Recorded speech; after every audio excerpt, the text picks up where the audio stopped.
Hello everyone, प्यारे बच्चों। आज हम आपके सामने एक छोटी सी स्टोरी लेकर आए हैं और सबसे पहले मैं इस स्टोरी को पढ़े देता हूँ और उसके बाद इसको हम ट्रांसलेशन करेंगे। पहला वाक्य है जून का महीना था।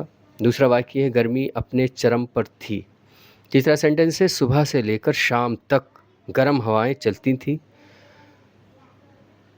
तीसरा सेंटेंस है प्रत्येक व्यक्ति प्रातः जल्दी से जल्दी अपने दिन के काम समाप्त कर लेना चाहता था। तो इस तरह से यहाँ पर 4 सेंटेंसेस हैं। कुछ कठिन शब्द यहाँ पर हैं। सबसे पहले हम उसको देख लेते हैं कठिन शब्द क्या क्या हैं। चरम पर थी, चरम का मतलब चोटी पर थी, तो आप चोटी के लिए पीक वर्ड का इस्तेमाल करेंगे। और यहाँ पर दूसरा वाक्य जो है, तीसरा वाक्य, सुबह से लेकर शाम तक गर्म हवाएं चलती थीं, ये हैबिचुअल एक्शन है। हैबिचुअल एक्शन को हम जब ट्रांसलेट करते हैं तो हम यूज़ टू का इस्तेमाल करते हैं या वुड का इस्तेमाल करके इस तरह के वाक्यों का ट्रांसलेशन करते हैं, जैसे कि हम इस वाक्य में अब करेंगे। और इसके अलावा जो डिफ़िकल्ट वर्ड मुझे लग रहा है, चाहता था, तो आप कहते हैं विश्ड हो जाएगा पास्ट टेंस से, क्योंकि यहाँ पर। और जल्द से जल्द का अर्थ होगा यहाँ पर अर्लीस्ट। तो यहाँ पर आपको दिखाई दे रहा है कि ये यहाँ पर सभी वाक्य मुझे पास्ट टेंस के लग रहे हैं। पहला वाक्य का हम ट्रांसलेशन करते हैं, जून का महीना था। जब हम कभी समय के बारे में बात करते हैं तो हमारा सब्जेक्ट इट होता है। पास्ट टेंस है तो आप कहेंगे इट वॉज, क्या था, जून का महीना था, तो आप कह सकते हैं it was the month of June. Simply आपने कह दिया, ट्रांसलेशन हो गया it was the month of June. दूसरा वाक्य है गर्मी अपने चरम पर थी। सब्जेक्ट है हमारा गर्मी, द हीट।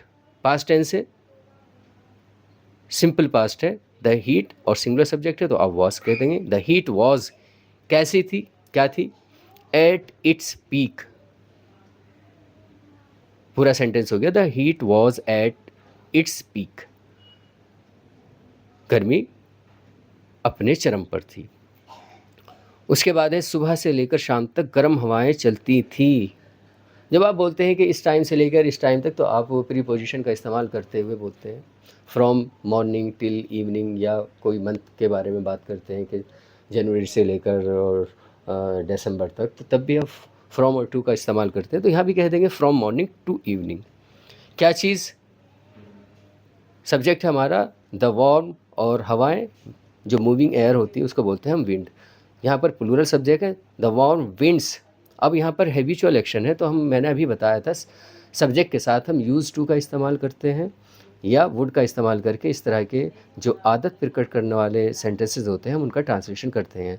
तो सेंटेंस इस तरह से बनना है, from morning to evening the warm winds used to, और चलने के लिए, हवा चलने के लिए वर्ड आता है ब्लो। तो ये सेंटेंस बन गया, from morning to evening the warm winds used to blow.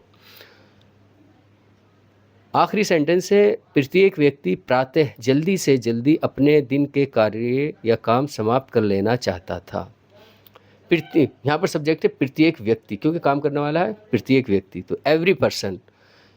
कब की बात हो रही है, इन द मॉर्निंग। अब हमें यहाँ पर वर्ब का इस्तेमाल करना है सब्जेक्ट के बाद। Every person in the morning के बाद वर्ब है यहाँ पर चाहता था, तो हमने यूज़ करना है पास्ट टेंस से विश्ड। क्या करना चाहता था, पूरा करना। ना जहाँ पर भी आएगा खाना, मैं खाना खाना चाहता हूँ, तो टू प्लस वर्ब की फर्स्ट फॉर्म होती है, इन्फिनेटिव का इस्तेमाल करना होता है, तो आप कहेंगे टू कंप्लीट। क्या करना चाहता था, हमारा सब्जेक्ट है एवरी पर्सन, ये थर्ड पर्सन है तो हम इसके लिए पजेसिव का इस्तेमाल कर देंगे हिज। ठीक है, क्या करना चाहता है, इसके बाद आपको उसका नाउन देना है, तो आप कहेंगे डेज वर्क। और कैसे करना चाहता था, जल्द अज जल्द, तो आप इसका इस्तेमाल कर सकते हैं एक शब्द का अर्लीस्ट। इस तरह से यहाँ पर अंतिम वाक्य का ट्रांसलेशन कुछ इस तरह से हुआ है कि every person in the morning wish to complete his day's work, दिन के काम, earliest. Every person in the morning wish to complete his day's work in earliest. तो इस तरह से आप देख रहे हैं यहाँ पर हमने